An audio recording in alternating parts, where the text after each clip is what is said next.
The sky over Visari colony was burning, not with sunlight, not with fire from the ground.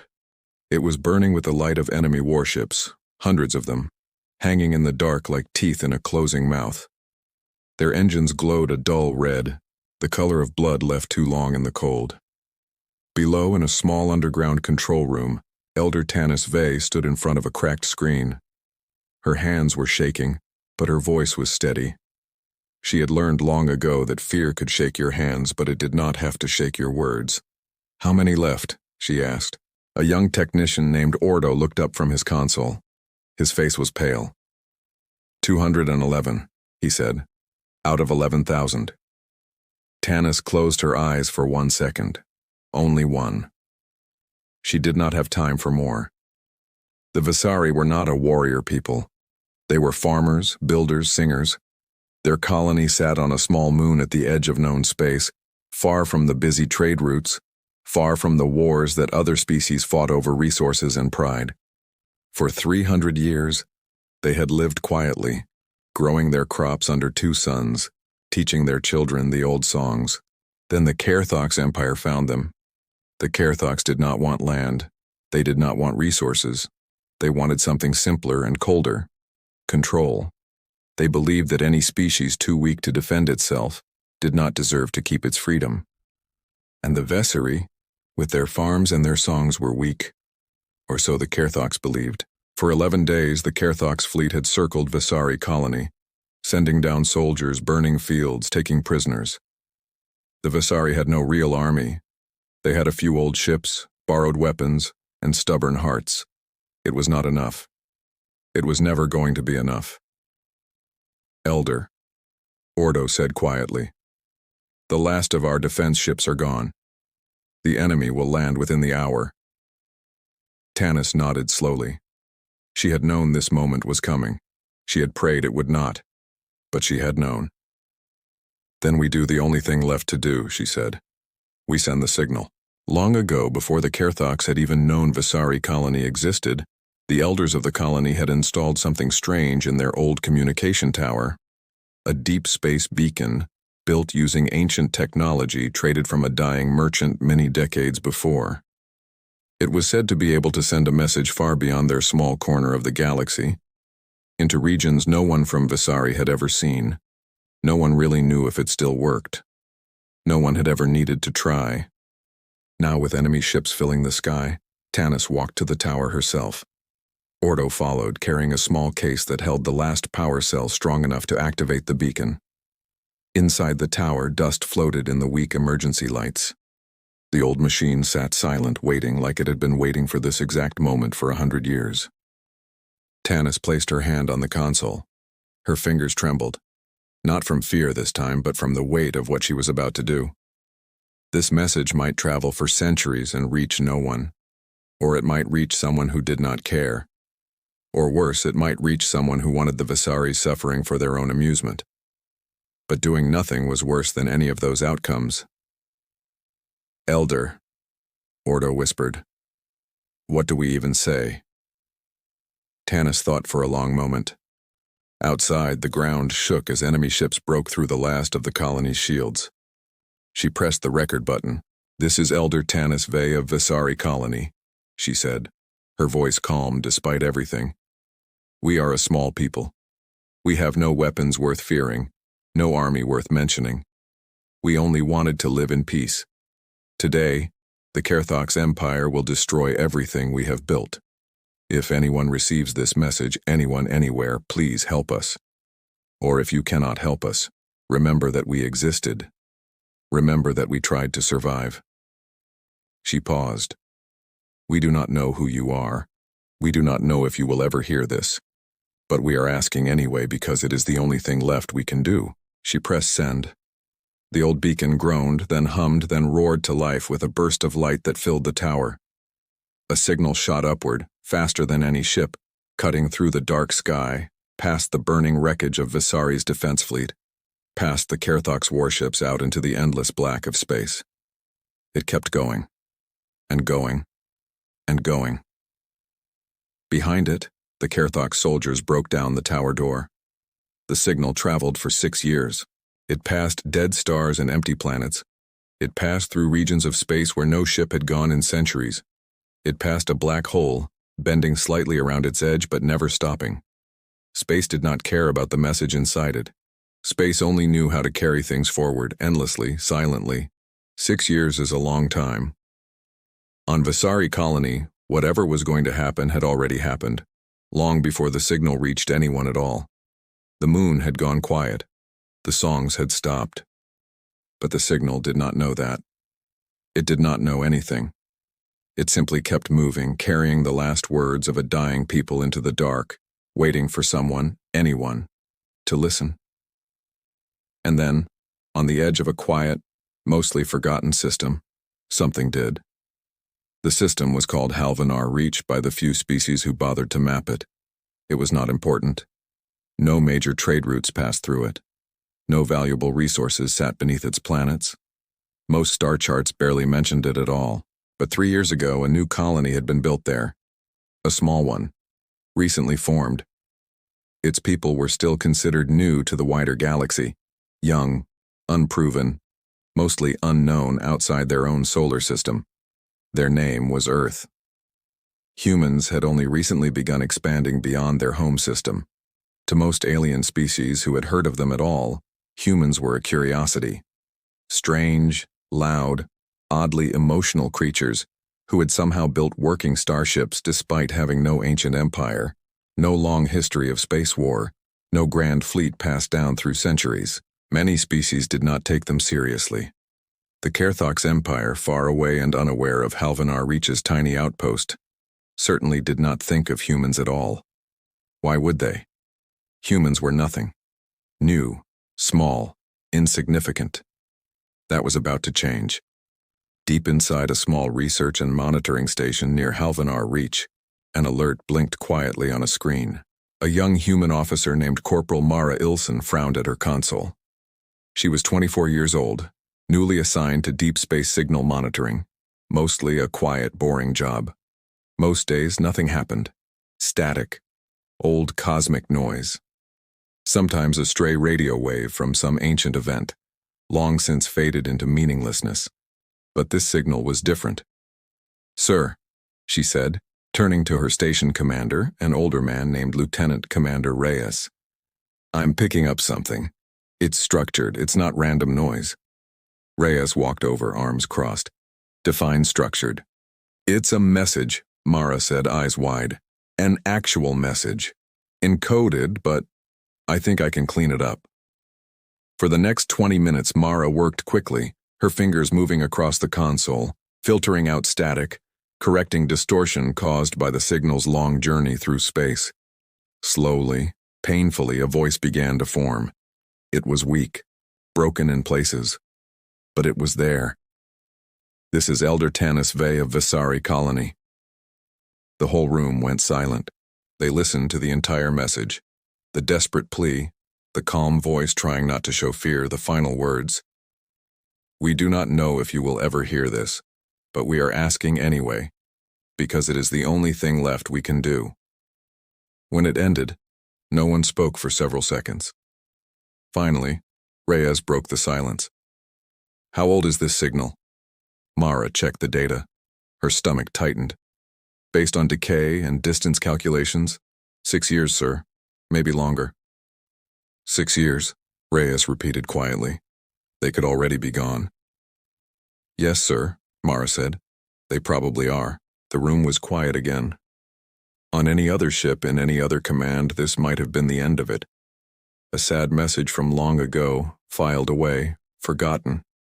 Space was full of tragedies humans could not fix. Everyone knew that. It was one of the hard truths of joining the wider galaxy. You could not save everyone. You could not even hear about most of them in time. But something about this message would not let the room move on so easily. Maybe it was the calm, steady voice of a woman who knew she was probably about to lose everything and still chose to think of strangers instead of herself. Maybe it was the simple human honesty of the words, "Remember that we existed." Whatever it was, Reyes did something unusual.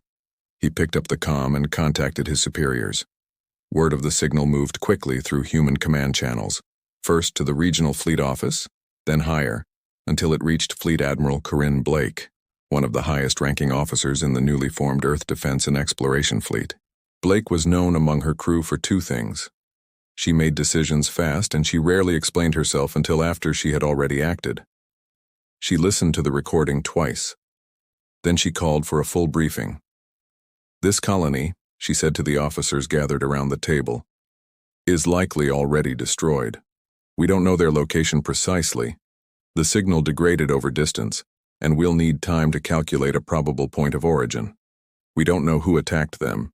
We don't know if there's anyone left alive." She paused, looking around the room. "So why?" asked one officer carefully. "Are we having this meeting?" Blake tapped a finger on the table. "Because somewhere out there, a woman knew she was about to die, and instead of hiding, instead of giving up, she used her last hour to ask strangers for help. She didn't know if we existed. She sent the message anyway." The room stayed quiet. "I want a fleet ready to move the moment we have coordinates," Blake said. "Not because I think we'll save them. Statistically, we probably won't. But because if there's even a small chance someone is still alive out there waiting, we go." An older officer, Colonel Patrick Hale, leaned forward. "Admiral, with respect, this isn't our territory. We don't know this species. We don't know the enemy who attacked them. This could pull us into a conflict we know nothing about." Blake met his eyes without blinking. "I know," she said. "We're going anyway." Word of Fleet Admiral Blake's decision spread quickly across human space, and then, slower but surely, beyond it. Other species, monitoring communication chatter as they always did, picked up fragments of the story. A distress signal sent by a dying colony no one had heard of. A new, unproven species, humans, mobilizing ships to respond, despite having no history with the senders, despite the danger, despite the odds. Many species found it strange. Some found it foolish. On a trade station near the border of several territories, an old alien merchant named Vorik Thess, a being who had seen 1,000 small wars and 1,000 species come and go, overheard two younger traders talking about it. "They're really going?" one asked. "For a colony they've never even met?" "That's what the reports say," the other replied. "Doesn't make sense. What do they gain from it?" Vorik, listening quietly from his seat, allowed himself a small, tired smile. "Nothing," he said without looking up from his drink. "They gain nothing. That's exactly why it matters." The younger traders looked at him, confused. Vorik did not explain further. He simply returned to his drink, thinking of all the empires he had seen rise and fall, empires built on power, on fear, on control. None of them, in all his long years, had ever moved their ships for a species they had never met, for no reward at all. He wondered quietly if this small, young, strange species called humanity was about to become something the galaxy had never truly seen before. Back on the small human research station near Halvanar Reach, Corporal Mara Ilsen sat alone at her console late into the night, replaying the message one more time. "We do not know who you are. We do not know if you will ever hear this. But we are asking anyway because it is the only thing left we can do." She thought about the woman who had sent it. A stranger, from a place Mara had never heard of, speaking words meant for no one in particular and everyone at once. Somewhere far away, ships were already being prepared. Engines were being checked. Officers were studying old, incomplete star maps, trying to calculate exactly where this signal had come from, trying to find a moon that might not even exist anymore. No one knew yet what they would find when they arrived. No one knew if there would be survivors or only silence and ruin. No one knew that the Kerthox Empire, so confident in its own power, so certain that no one in this quiet corner of the galaxy could ever threaten them, was about to learn a lesson they would never forget. Far across the dark, unknown to anyone at Visari Colony, unknown even to the humans preparing to fly toward a place they had never seen, a new kind of ship engine ignited in the black. It was small. It was quiet. It carried no grand fleet, no ancient empire's banner. It only carried a promise. "We heard you. We're coming." 3 weeks after the signal was first heard, a fleet of 12 human ships dropped out of faster-than-light travel at the edge of a small, unnamed star system. The lead ship, a mid-sized cruiser called the Resolute, floated silently in the dark for a moment before its sensors woke up and began scanning everything around it. On the bridge, Fleet Admiral Corinne Blake stood with her hands behind her back, watching the main screen fill with data. "Report," she said. A young sensor officer, Lieutenant Dane Okafor, studied his console carefully. "Confirmed, Admiral. This matches the coordinates we calculated from the signal's decay pattern. There's a moon here, small, rocky, with an atmosphere. It matches the description in the message." "Visari colony," Blake said quietly. "Yes, Admiral." The bridge was silent for a moment. Everyone knew what they might find. 6 years was a long time. If the enemy described in the message, the Kerthox, had truly attacked this small, defenseless colony, there was little chance anyone had survived. "Bring us closer," Blake ordered. "Slow and careful. I want full scans before we commit to anything." The Resolute moved forward, the rest of the fleet following in formation behind it. As they approached the moon, the crew began to see the truth on their screens. The moon was scarred. Burn marks covered its surface, long, dark scratches where something massive had once fought or been destroyed. Wreckage floated in orbit, silent metal shapes that had once been ships, now nothing but broken shells drifting slowly through the black. "My God," Okafor whispered. Colonel Patrick Hale, standing near the Admiral, crossed his arms. "Looks like we're too late." Blake did not answer right away. She stared at the wreckage, at the burned moon below, thinking of the calm, steady voice in the recording. "We do not know if you will ever hear this. Scan for life signs," she said finally. "Any life signs, don't assume anything yet." The scans took several minutes. On the bridge, no one spoke. The silence felt heavy, like everyone was holding their breath at once. Then Okafor sat up straighter. "Admiral, I'm picking up something. Faint, underground on the moon's surface. Life signs. Small numbers, but they're there." Blake's eyes narrowed. "How many?" "Hard to say exactly. Maybe 200. Possibly more." A quiet wave of relief moved through the bridge crew. 200 was not many, not compared to the 11,000 who had once lived on Visari colony. But it was not zero. "They're alive," Blake said softly. Then, louder, with new energy in her voice. "Helm, take us into orbit. Prepare a landing team. I want medical staff ready to move the moment we touch down." "Admiral," Hale said carefully, "we still don't know who attacked them, or if the attackers are still nearby.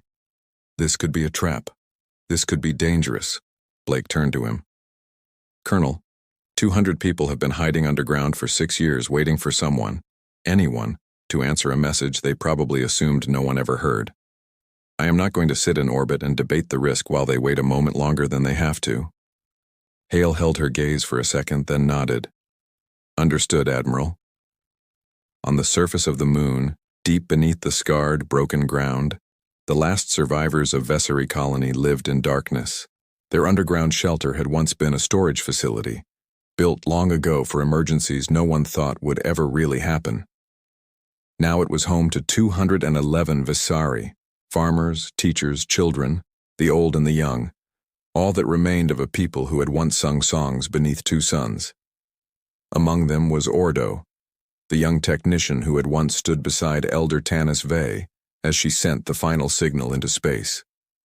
He was older now, his face thinner, his eyes tired in the way that came from years of hiding, rationing food, and burying friends. He sat near the shelter's old communication room, half-broken equipment scattered around him. He still checked it every day, out of habit more than hope. No one really believed the signal had ever reached anyone. It had been 6 years. Whoever, whatever, might have heard it was either too far away, too indifferent, or simply did not exist. But today, something on the old console blinked. Ordo froze, staring at the small light. It had been so long since anything on this console had reacted to anything. That's an incoming transmission," he said aloud, though there was no one nearby to hear him at first. An older Visari woman, one of the shelter's remaining leaders, hurried over. "What did you say?" "Someone's trying to contact us," Ordo said, his hands shaking as he adjusted the old dials. "From orbit. Someone is in orbit." Panic and hope mixed together on the woman's face. "The Kerthox wouldn't need to contact us. They would just attack." "I know," Ordo whispered. He looked at her, eyes wide. It might be them. The ones from the signal. It might actually be them. The message that came through was simple, careful, translated using an old universal protocol most spacefaring species understood, even if their languages were different. "This is Fleet Admiral Corinne Blake of the Earth Defense and Exploration Fleet. We received a distress signal originating from this location, sent approximately 6 years ago. We are here to help, if help is still needed. Please respond." Inside the shelter, the message played on a small speaker to a room full of survivors who had gathered the moment word spread. Many of them had been children when the attack happened. Some had never known life outside the underground shelter. All of them listened in complete silence, afraid to hope too much, afraid that hoping would somehow make it not true. Ordo's hands trembled as he activated the response channel. This is Ordo Vey of Visari Colony," he said, his voice cracking. We are still here. 211 of us. We received your message.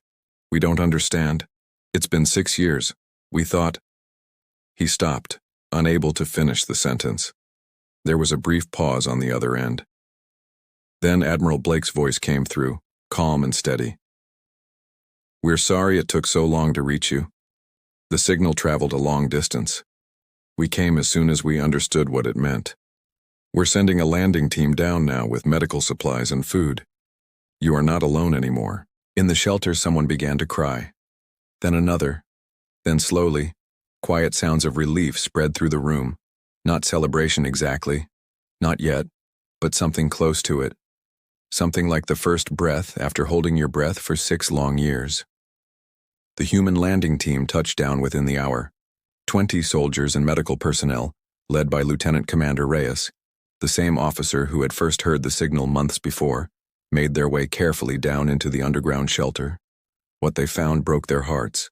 211 survivors, thin and exhausted, living in cramped dark spaces meant for supplies, not for years of human, or Visari, habitation. Children who had grown up never seeing open sky without fear. Elders who had given up their own rations more times than they could count so the young ones could eat. Reyes knelt down in front of an old Visari man sitting near the entrance, his eyes hollow but alert. "We're here to help," Reyes said gently. "You're safe now." The old man studied Reyes's face for a long moment, as if trying to understand if the words were real. "Why?" he asked finally. "Why would you come? You do not know us. We are nothing to you." Reyes paused, thinking of the right words. "Because someone asked for help," he said simply. That was enough. The old man's eyes filled with tears, though his face remained steady, dignified even in exhaustion. 6 years, he whispered. "We waited 6 years not knowing if anyone even heard." "We heard," Reyes said. "It just took time to reach you." Over the following days, the human fleet worked to stabilize the survivors, providing food, medicine, clean water, and safe shelter aboard their ships, while engineers assessed whether the moon's surface could ever be lived on again. Admiral Blake spent long hours speaking with the surviving Visari leadership, learning the full story of what had happened, the Kerthox attack, the desperate final message, the 11,000 who had not survived. She learned, too, about the Kerthox Empire itself, a massive, ancient power that controlled dozens of systems, feared by nearly every smaller species nearby. The Kerthox believed strength was the only thing that mattered. Weakness, in their eyes, deserved no mercy. "They will come back," one of the Visari elders warned Blake during a briefing. "The Kerthox do not simply attack once and move on. They return, again and again, until nothing remains that might one day resist them. If they learn that outsiders have come to help us, they may see it as a challenge." Blake considered this carefully. "How likely is it that they already know we're here?" The elder hesitated. There is no way to be certain, but the Kerthoks watch their conquered territories closely. It would not surprise me if they already suspect something has changed. Colonel Hale, standing nearby, spoke up. Admiral, if this empire truly is as powerful as they describe, engaging them could put our entire fleet at serious risk. We came here on a rescue mission, not a war. Blake nodded slowly. I understand that, Colonel. And our first priority remains the survivors. Getting them somewhere safe, somewhere the Kerthoks cannot easily reach. But?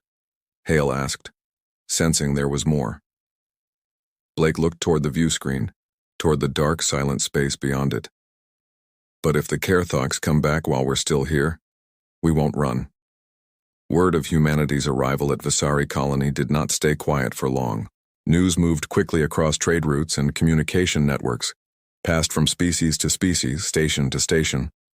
A young, mostly unknown species called humanity had responded to a distress signal from a dead colony no major power had ever cared about, and had not only found survivors but was now preparing to defend them if necessary. On a distant Kerthoks outpost near the border of their empire, a mid-level commander named Sorvain Krail received the report with a mixture of confusion and amusement. Humans, he repeated, reading the intelligence brief again. The primitive species from the small system near the frontier? Yes, Commander, his aide replied. Reports indicate they arrived at Vesari Colony approximately 5 days ago. Survivors were located and are currently under human protection. Krail laughed, a short, sharp sound. Survivors. I was told the purge was thorough. It was believed to be, Commander. It appears a small number escaped detection. Krail leaned back in his chair, considering the situation. To him, this was barely worth attention. A handful of Visari hiding in some hole, discovered by a species barely capable of building working starships. It was almost insulting that this news had reached him at all. Send a message to Fleet Command, Krail said finally. Recommend a small patrol be dispatched to Visari Colony. Reclaim the territory, deal with the survivors, and if these humans are foolish enough to still be present. He paused, a cold smile forming. Remind them why no one interferes with Kerthok's territory. Back at Visari Colony, the mood aboard the human fleet had shifted from relief to careful preparation. Admiral Blake called a full briefing with her senior officers, the survivors' leadership, and anyone else who might have useful information about the Kerthoks and their likely response. We need to assume they're coming back, Blake said, standing before a large display showing the system's layout. Possibly soon. We don't know their numbers, their ship types, or their exact intentions. But based on what we've been told, it won't be a friendly visit. Our fleet is small, Hale said carefully. 12 ships. If the Kerthoks send a serious force, we could be significantly outmatched. I'm aware, Blake said, which is why our first priority remains getting as many survivors as possible off this moon and somewhere safer, as quickly as possible. And if the Kerthoks arrive before we finish? One officer asked. Blake's expression hardened, calm but resolute. Then we hold the line long enough to finish the evacuation. We do not abandon these people a second time. An uneasy silence settled over the room. Everyone understood what that might mean. A fight against an empire far larger and more experienced than their own young fleet had ever faced. Ordo, sitting quietly among the survivors' representatives, spoke up hesitantly. You would risk your ship, your people, for us? Even now, knowing the danger? Blake looked at him directly. You sent a message asking for help, not knowing if anyone would ever hear it or care enough to come. We heard it. We came. That doesn't stop being true just because the danger got bigger. Ordo lowered his eyes, overwhelmed. Around the room, several of the other Visari survivors exchanged glances. Disbelief, gratitude, and something else beginning to grow beneath the exhaustion and grief. Something like hope. That night, aboard the Resolute, Admiral Blake stood alone in the observation deck, looking out at the stars surrounding the scarred moon below. Corporal Mara Ilson, who had been the first to hear the original signal months ago, entered quietly and stood beside her. Admiral, Mara said, sensors just picked up something. Long range. Still far off, but it's a fleet, moving in this direction. Blake did not turn away from the window immediately. She had expected this moment would come. She had simply hoped they would have more time. "How long until they arrive?" she asked. "Estimates suggest 3 to 4 days, Admiral." Blake nodded slowly, her jaw tightening. "Then we don't have much time left." She turned to Mara, her expression calm but determined. "Send word to the fleet. All hands prepare for possible conflict. And send a message to the survivors. Tell them we're not leaving until every last one of them is safe." Mara hesitated, then asked quietly, "Do you think we can actually hold against them, Admiral? If it comes to a real fight?" Blake looked back out at the stars, at the vast darkness where an unknown enemy fleet was already moving toward them. "I don't know," she admitted honestly. "But I know what happens if we don't try." Behind them, far below on the scarred moon, in the underground shelter that had kept 211 survivors alive for 6 long years, the Visari people slept a little easier that night. Not because the danger was gone, but because, for the first time since the attack, they were not facing it alone. Above them, in the dark quiet of space, a Kerthox fleet grew closer with every passing hour, unaware that the small, unproven species they were coming to punish was about to show them something no empire in that region of the galaxy had ever truly seen before. 3 days passed in tense, careful preparation. Aboard the Resolute, Admiral Corinne Blake watched the countdown on her display with a calm face that hid the storm underneath. Her fleet, 12 ships, small by any empire's standard, moved in careful formation around Visari Colony's scarred moon. Below them, human medical teams worked around the clock, moving survivors from the underground shelter to the safety of orbiting transport ships. "Status on the evacuation," Blake said, not looking away from the main screen. Colonel Hale checked his console. 140 of the 211 survivors are aboard the transports, Admiral. The rest are being moved now, but it's slow. Many of them are weak. Some can barely walk." "Keep moving them," Blake said, "as fast as safely possible." Lieutenant Dane Okafor, still at the sensor station, spoke up, his voice tight. "Admiral, long-range scanners just updated. The Kerthox fleet will arrive in approximately 6 hours. Earlier than we thought." The bridge went quiet for a moment. 6 hours. Not enough time to finish the evacuation and retreat safely. Not nearly enough. Blake's jaw tightened, but her voice remained steady. "Then we hold as long as we need to. Send word to all evacuation teams. I want that timeline cut in half if possible." "Admiral," Hale said quietly, "even if we finish the evacuation in time, 12 ships against a Kerthox war fleet, the numbers aren't good." "I know the numbers, Colonel," Blake said. "I need a plan, not a reminder of the odds." Hale nodded. And for the next several hours, the bridge became a place of careful, urgent work. Checking weapons systems, plotting defensive positions, calculating every possible advantage 12 small human ships might have against an Empire's war fleet. Down on the surface, in the underground shelter growing emptier by the hour, Ordo helped guide the last groups of survivors toward the surface, where transport shuttles waited to carry them up to orbit. An elderly Visari woman gripped his arm tightly as they walked. "Is it true?" she asked. "The enemy is returning?" Ordo hesitated, then nodded. "Yes. Soon." Fear flashed across her face. "Then the humans will leave us. They will take what survivors they can and go before the Kerthox arrive. No one stays to fight an empire for strangers." Ordo wanted to reassure her, but even he was not entirely certain. He had heard whispers among the human soldiers, talk of a coming battle, of ships preparing weapon systems. But whether that meant the humans would truly stay and fight, or simply defend themselves long enough to escape, he did not know. They reached the surface just as a transport shuttle roared down to collect them. As they boarded, Ordo turned back for one last look at the moon's scarred landscape, the only home he had ever truly known, now empty, broken, waiting once again for violence to return to its skies. He said a quiet, silent goodbye and boarded the shuttle. Far above, the Kerthox fleet emerged from faster-than-light travel exactly on schedule, 18 massive warships, dark and heavily armored, moving in a tight, disciplined formation that spoke of centuries of practiced warfare. At the front of the fleet aboard the flagship Doomcrest, Commander Sorvain Krail studied the scene ahead with cold, calculating eyes. 12 small human vessels floated near the moon, positioned defensively, clearly attempting to protect something or someone.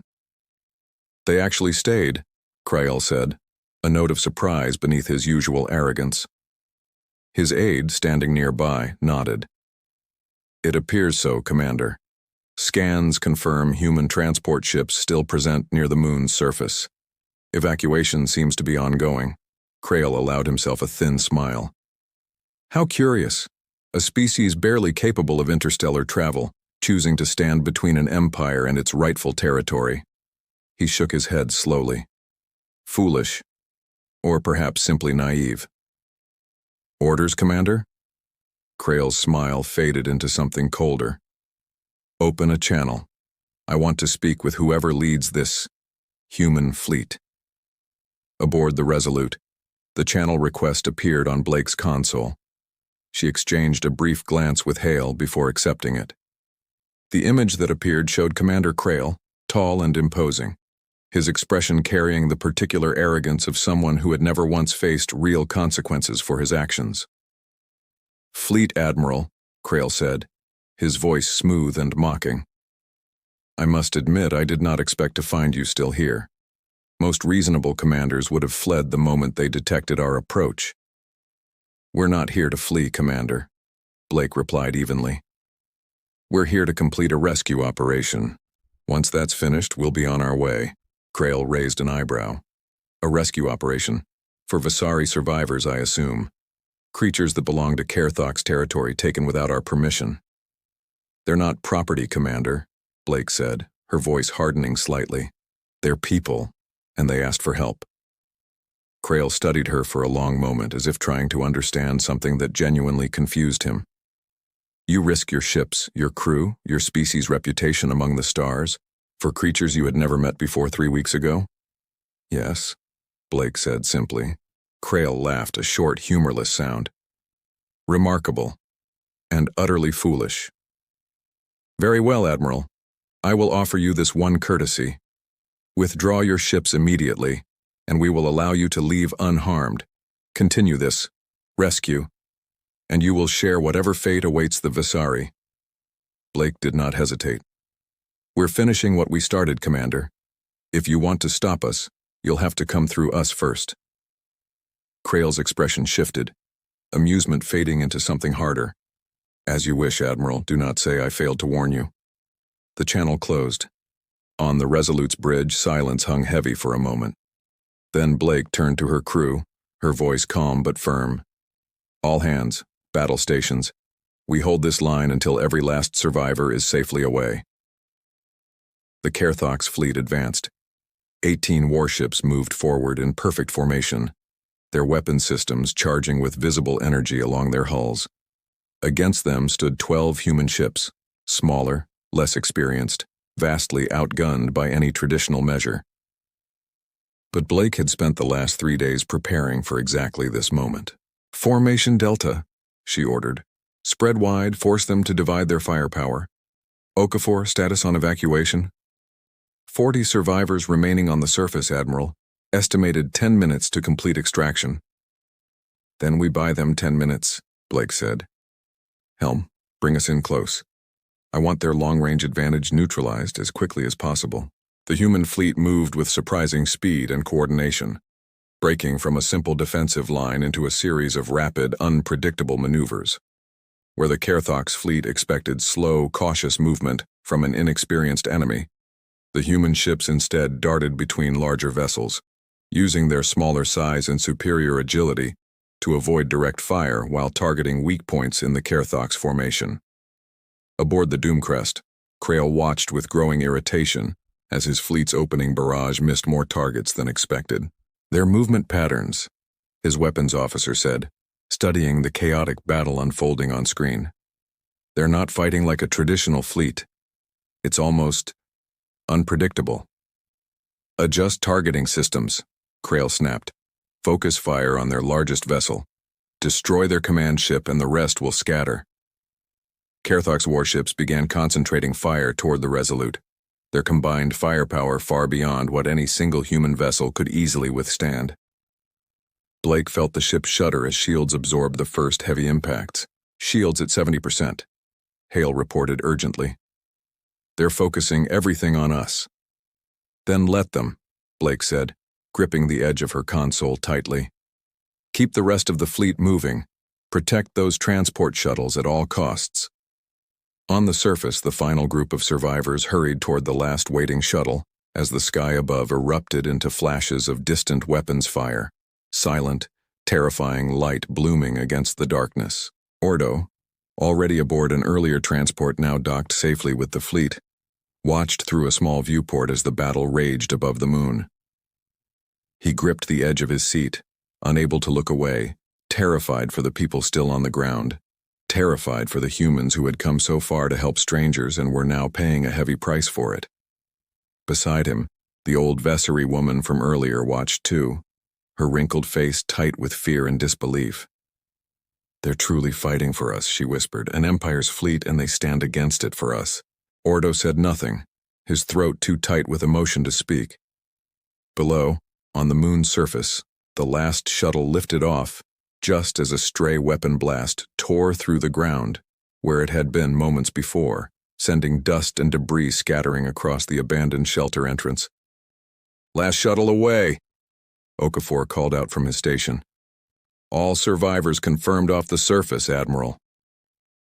Relief flickered across Blake's face for just a moment before the ship shook violently again under renewed enemy fire. Get that shuttle to safety, Blake ordered. Fleet, begin coordinated retreat pattern. We've done what we came to do. But retreat was not as simple as it sounded. The Kerthok's fleet, sensing victory slipping away, pressed their attack harder, attempting to encircle the smaller, faster human ships before they could escape into faster-than-light travel. 2 of our ships are pinned down, Hale reported urgently. The Marlow and the Enfield. They can't break away cleanly. Blake studied the tactical display, watching as 2 of her smaller vessels struggled against concentrated enemy fire, their shields flickering dangerously low. Redirect fire support, she ordered. I want every available ship covering their retreat. Admiral, if we do that, we'll expose the Resolute's flank. Do it anyway, Blake said firmly. We don't leave anyone behind. The human fleet shifted formation once more, ships breaking from careful defensive positions to actively shield their struggling comrades, absorbing enemy fire that would otherwise have destroyed the Marlow and Enfield outright. It was a dangerous, costly maneuver, but it worked. Both ships managed to stabilize their shields long enough to break free and begin their retreat. Aboard the Doomcrest, Krail watched with a mixture of frustration and reluctant curiosity. They're protecting each other, even at the cost of their own tactical advantage. Should we press the attack further, Commander? His weapons officer asked. Their command ship remains within range. Krail considered this for a long moment, watching as the human fleet, despite heavy damage, continued its organized, disciplined retreat. No ship left behind, no survivor abandoned. Something about it unsettled him, though he could not immediately explain why. No, he said finally. Let them go, for now. We've reclaimed the colony. That is enough for today. His aide looked surprised. Commander? Krail's eyes remained fixed on the retreating human fleet. Something tells me this will not be the last time we encounter this species, he said quietly. I want a full report prepared. Every detail of their tactics, their ship capabilities, their willingness to sacrifice for strangers. Send it to Fleet Command immediately. Hours later, once the human fleet had safely retreated to a secure distance and confirmed no pursuit from the Kerthoks, Admiral Blake finally allowed herself a moment to breathe. The cost had been significant. Several ships damaged, a handful of crew injured, though thankfully no lives lost among the human fleet. But every single Vesari survivor, all 211 of them, had made it out safely. In the Resolute's medical bay, Ordo found Admiral Blake checking on injured crew members personally, speaking quietly with each one despite her own obvious exhaustion. Admiral, he said hesitantly, Blake turned, offering a tired but genuine smile. Ordo, how are the others settling in? They're safe, he said. Thanks to you. Thanks to all of you. He paused, struggling to find the right words. I don't understand why you did this. Truly. Why risk so much for so little gain? 2 weeks after the battle above Visari Colony, Commander Sorvain Krail stood before the High Council of the Kerthox Empire, a place few mid-level commanders were ever invited to see. The council chamber was vast and cold, built from dark stone that absorbed sound, leaving every word spoken there heavy with silence afterward. 7 council members sat in a high circle above him, their faces unreadable, their patience famously short. You allowed a rescue mission to succeed, said Councillor Vashtor, the eldest among them, her voice sharp with disapproval. You allowed an unproven species to humiliate an Empire fleet, and then you allowed them to retreat unharmed. With respect, Councillor, Krail said carefully, the humans did not simply retreat. They fought with discipline and coordination far beyond what our intelligence reports suggested they were capable of. Continuing the engagement risked greater losses than the situation justified. The situation, another councillor said coldly, was 200 lost prisoners and a damaged reputation. Word of this incident has already reached 3 neighboring systems.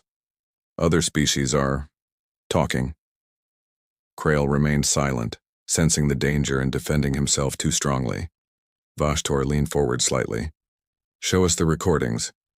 A large screen behind the council flickered to life, displaying recovered footage from the battle. Human ships moving with unexpected agility, coordinated defense maneuvers protecting damaged vessels, the retreat that left no ship, no crew member, behind. The council watched in silence. They fight not for territory, Vashtor said quietly, almost to herself. Not for resources, not for glory. They fought to protect strangers, and then protected each other, at cost to their own advantage. She turned to Krail. This is either the behavior of a foolish, sentimental species, or the behavior of something far more dangerous than we first believed. Counselor, Krail asked, a species willing to sacrifice tactical advantage for the sake of loyalty and rescue, Vashtor said, is a species capable of inspiring loyalty in others. That is not weakness, Commander. That is the beginning of something the Empire has not faced in centuries, a rival built not on fear but on trust. The chamber fell into uneasy silence. What are your orders, counselors? Krail asked finally. Vashtor's eyes narrowed. Prepare a full battle fleet, not 18 ships, 60. We will not underestimate this species a second time. If humanity wishes to make itself known to the galaxy through defiance, then let the galaxy watch as the Kerthox Empire reminds everyone why defiance has always ended the same way. Word of the Council's decision moved quickly, but not quickly enough to stay hidden from the countless traitors, spies, and information brokers who made their living moving between empires, watching, listening, selling secrets to whoever paid best. Within days, news of a massive Kerthox fleet being assembled, 60 warships, an unusually large force for a single operation, reached ears far beyond the Empire's borders. On a crowded trade station near neutral territory, the old merchant Vorik Thess, who had once predicted humanity might become something the galaxy had never seen, listened carefully as 2 Kerthox soldiers spoke quietly nearby, unaware they were being overheard. 60 ships, one whispered. For a single human rescue fleet, it seems excessive. The Council does not believe it is only about the humans anymore, the other replied. They believe if this is allowed to stand unanswered, other species may grow bold. Other rebellions may follow. Vorik's expression darkened as he listened. He had seen empires overreact before, and he had seen those overreactions backfire more often than not. Slowly, thoughtfully, he began sending quiet messages of his own, to old contacts, old friends, small independent trade fleets and minor species scattered across dozens of systems, who had, for generations, lived quietly beneath the shadow of Kerthox's power, too afraid to resist. His message was simple. Watch what happens next. And decide, each of you, What side of history you wish to stand on. Meanwhile, the human fleet, now reinforced by 3 additional cruisers sent from Earth Command once news of the battle reached home, remained stationed near a secure system not far from Visari Colony, using the time to repair damaged ships and settle the rescued survivors. Admiral Blake stood in a private briefing room aboard the Resolute, reviewing new intelligence reports with grim focus. Colonel Hale entered, his expression tense. "Admiral, confirmed reports from 3 independent sources," he said. "The Kerthoks are assembling a fleet of 60 warships. Estimated arrival at our position within the next 10 days. Blake absorbed this without visible reaction, though the weight of it settled heavily on her shoulders. 60, she repeated, against our 15. "It's not a punitive strike anymore," Hale said. "This is a statement. They want to make an example." Blake walked slowly toward the room's viewport, looking out at the stars, thinking of Elder Tanis Vey's recorded voice, of Ordo's grateful, tearful face, of 211 survivors who now called the human fleet's protection their only safety in the galaxy. "Send word to Earth Command," she said finally. "Full report, full honesty. If they want to send reinforcements, now would be the time." "And if reinforcements don't arrive in time?" Hale asked quietly. Blake turned back to him, her expression steady despite the fear she carefully kept beneath the surface. "Then we hold as long as we can, and we make sure whatever happens here, the galaxy remembers we did not run." But word had already begun spreading, not only through Kerthok's channels but through the wider galaxy itself, carried by traitors like Vorik Thess, by nervous diplomats, by ordinary citizens across dozens of systems who had quietly followed the strange, unfolding story of a rescue mission that had somehow become the center of growing tension between a young species and an ancient empire. In systems far from either human or Kerthok space, smaller species who had long lived under the shadow of larger empires began watching closely, some out of curiosity, some out of fear, and some, quietly, out of something they had not allowed themselves to feel in a long time: hope. A small independent fleet belonging to the Threlin Alliance, a loose collection of minor species who had suffered under Kerthok's expansion for generations, began moving toward the same system where the human fleet awaited the coming battle. They were not strong. Their ships were old, poorly equipped compared to Kerthok's military technology. But they were willing. Their leader, an aging Threlin captain named Ressa Dune, addressed her small crew before departure. "We are not going to win this fight through strength," she said. "We are going because for the first time in longer than any of us can remember, someone stood up to the Empire and did not immediately fall. Perhaps it is time we remembered how to stand as well." Other small fleets followed. Not many, not powerful, but present. Word of humanity's stand at Visari Colony had done something the Kerthok's empire had never intended. It had planted a small, stubborn seed of resistance across a region that had long believed resistance was impossible. 10 days later, the Kerthok's fleet arrived. 60 warships emerged from faster-than-light travel in a display meant to overwhelm, filling the dark sky above the human position with an intimidating wall of dark, heavily armored vessels.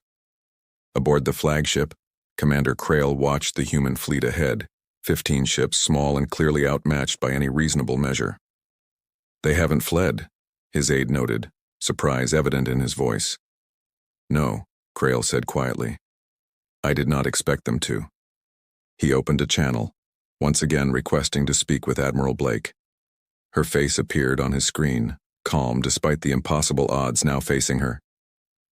"Admiral," Krail said, "I offered you mercy once before. I will not offer it again.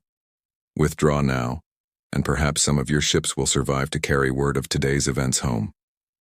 Blake's expression did not waver. "We're not going anywhere, Commander." "Then you will be destroyed," Krail said flatly. "All of you. For nothing." "Maybe," Blake said, "but maybe not for nothing." Before Krail could respond, new contacts began appearing on Kerthok's sensors, dozens of smaller independent ships arriving from multiple directions, positioning themselves alongside the human fleet. The Threlin Alliance, scattered independent traders, small vessels from species the Kerthoks had long assumed too frightened to ever resist openly. Krail's confident expression faltered slightly, as the scale of what was gathering became clear. "Report," he snapped. "Additional vessels arriving, Commander," his sensor officer said, voice uncertain. "Multiple independent factions, estimated 40 additional ships, and more continuing to arrive." It was not enough to match the Kerthok's fleet's raw power, not nearly, but it was no longer simply humanity standing alone. It was a growing collection of species who had watched and decided, in that moment, that they were done being afraid. The battle that followed was unlike anything the Kerthok's empire had experienced in generations. Human ships fighting with the same disciplined, unpredictable coordination they had shown before, anchored the defense, drawing enemy fire while smaller allied vessels struck at vulnerable points in the massive Kerthok's formation. It was chaotic, costly, and desperate, but it was not the quick one-sided slaughter Krail had expected. Aboard the Resolute, Blake coordinated the defense with fierce focus, watching as ship after ship, human and otherwise, fought not for territory or glory, but simply to prove that an empire's fear no longer controlled them. "Admiral," Okafor called urgently. "Reinforcements from Earth Command. 3 additional cruisers arriving now." New human ships dropped into the system, adding their firepower to the growing defense. It still was not enough to guarantee victory through simple numbers. But numbers, Krail was beginning to realize with rising unease, were no longer the only thing that mattered here. His fleet, though larger and more powerful, found itself facing something it had never truly trained against. An enemy that refused to break, refused to retreat, and seemed to grow stronger, more coordinated, with every passing hour rather than weaker. "Commander," his aide said nervously, "losses are mounting faster than projected. Their coordination, it's unlike anything in our combat records." Krail stared at the chaotic battle unfolding before him, at ships he had once dismissed as primitive and weak fighting with a ferocity and unity that his own disciplined, ancient military struggled to match. For the first time in his long career, Sorvain Krail felt something unfamiliar settle in his chest. Doubt. After nearly 6 hours of brutal, exhausting battle, Krail made a decision that would echo across the galaxy for years to come. "Signal full withdrawal," he said quietly. His aide stared at him in shock. "Commander, we still outnumber them significantly. Continuing the engagement would cost us more ships than this territory is worth," Krail said firmly. "And it would only prove further that they cannot be broken through force alone." He looked at the tactical display one final time, at the small, battered but unbroken human and allied fleet still holding their position. "Signal the withdrawal. Now," slowly, reluctantly, the massive Kerthok's fleet began retreating, pulling back into the darkness from which they had come, leaving behind a battered but victorious collection of ships that until recently no one had believed capable of standing against an empire at all. Aboard the Resolute, as the last Kerthok ships disappeared from sensors, a quiet, disbelieving relief spread through the crew. Admiral Blake allowed herself a long, exhausted breath, watching the empty space where an empire's fleet had just chosen retreat over continued slaughter. Colonel Hale approached, his expression a mixture of exhaustion and quiet awe. "We held, Admiral," he said softly. "We actually held." Blake nodded slowly, though she understood, even in this moment of victory, that something far larger than a single battle had just taken place. Word of what happened above that unnamed system spread across the galaxy faster than any single ship could carry it. Passed through trade networks, whispered in cantinas, reported cautiously by diplomats suddenly uncertain how to categorize this strange new species that had stood and held against one of the galaxy's oldest and most feared empires. Species who had lived for generations beneath the quiet fear of Kerthok's power began, for the first time, to imagine something different. Small alliances that had once seemed impossible began quietly forming. Old, cautious species, who had never dared openly question Kerthok's authority, began, slowly, to speak a little louder. And at the center of it all, a species barely a few decades into interstellar travel, young, unproven, once dismissed as primitive and insignificant, found itself suddenly known across dozens of systems, not for its size or its power, but for something far rarer in the wider galaxy. Its willingness to answer when no one expected anyone to come at all. Weeks later, aboard a quiet, newly repaired transport ship carrying the last of the resettled Visari survivors to a permanent new home within human territory, Ordo stood beside Admiral Blake, watching the stars pass by outside the viewport. "They're calling it a turning point," Ordo said quietly. "Across dozens of systems. Species who have never spoken against the Kerthox before are beginning to whisper about resistance, about change." Blake studied the stars in silence for a long moment. "We didn't come here to start a rebellion," she said finally. "We came because someone asked for help." "I know," Ordo said, a small, tired smile forming. "But sometimes the smallest acts of kindness become something much larger than anyone intended." Blake said nothing, but her thoughtful silence carried its own quiet agreement. Far beyond their small ship, across a galaxy that had, until recently, paid little attention to a small, young species called humanity, something had shifted. Quietly, irreversibly. Old empires that had ruled unquestioned for centuries now found themselves watching human movements carefully, uncertain what this new, stubborn, unexpectedly resilient species might do next.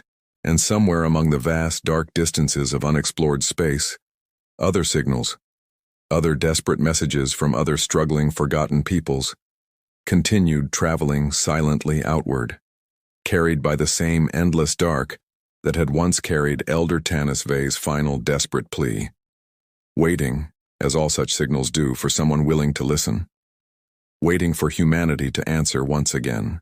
Blake considered the question carefully before answering. "Where I come from, there's an old saying, you can measure a person or a whole people by what they're willing to do when there's nothing in it for them." Ordo absorbed this silently. "You didn't have to send that signal 6 years ago," Blake continued. "You didn't know if anyone would ever hear it. But your elder sent it anyway, because it was the right thing to do, even without hope of reward. We came for the same reason."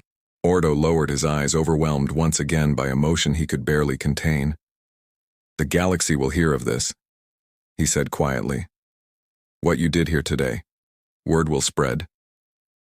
Blake's smile turned slightly wistful, her gaze drifting toward the viewport, toward the vast darkness beyond, where somewhere far away, a Kerthox commander was already sending reports of humanity's unexpected strength back to his empire's highest command. "Let it spread," she said softly. "Maybe it's time the galaxy learned who we really are."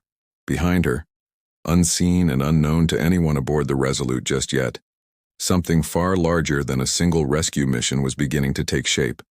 A ripple of awareness spreading outward across dozens of star systems, carried by traders, by diplomats, by frightened Kerthox soldiers whispering stories of a strange, stubborn, unexpectedly powerful species that had dared to stand against an empire for people they had never even met. The Kerthox Empire had wanted this to be a quiet, forgettable reclamation of lost territory. Instead, without meaning to, they had just introduced humanity to the wider galaxy in the most unforgettable way possible. And far beyond the borders of known Kerthox space, other empires, other species, other watching eyes were beginning to take notice.